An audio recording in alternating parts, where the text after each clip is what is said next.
Thank you, Mr. Chairman. I, too, had a number of questions, which, in deference to you and to our witness, I'll submit most of those in writing in deference to your request that we limit to one question.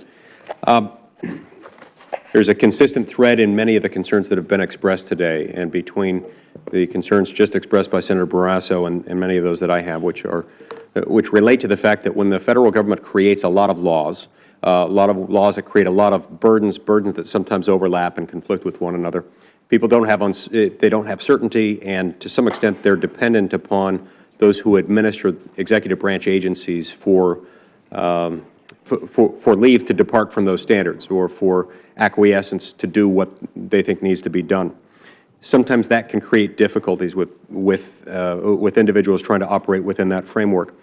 And in part for that reason, Congress, when it passed FLIPMA, built into FLIPMA Section 102(4), which says that it's the policy of the United States that, quote, Congress exercise its constitutional authority to withdraw or otherwise designate or dedicate federal lands for specified purposes, and that Congress delineate the extent to which the executive may withdraw lands without legislative action, close quote.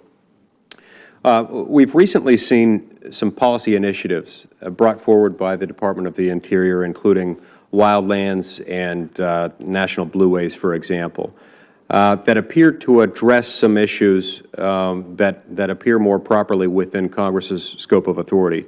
Congress's scope of authority to withdraw lands from multiple use, for example, as evidenced by laws like FLIPMA, by the Wilderness Act, by the Wild and Scenic Rivers Act. And so I'm just hoping that you can give me some assurance that if confirmed, you will recognize Congress's proper role in designating and withdrawing federal land from multiple use.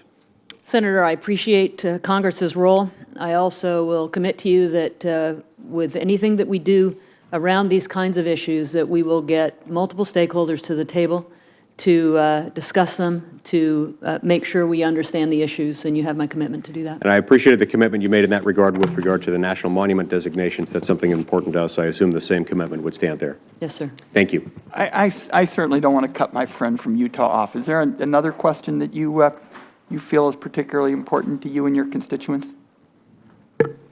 The monument designation question is important simply because of the fact that,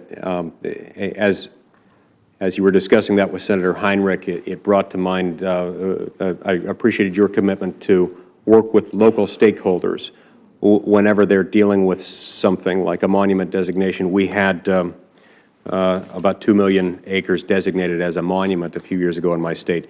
And it was not only not done with extensive consultation and input and buy-in from local officials and residents. It was done completely by surprise. It was brought upon us completely by stealth. It was announced from a neighboring state, and we would like to have had input. And so I would really appreciate it if you would commit to me that you would advise the President that it's best to work with locals affected by broad decisions like that in advance of making such a decision.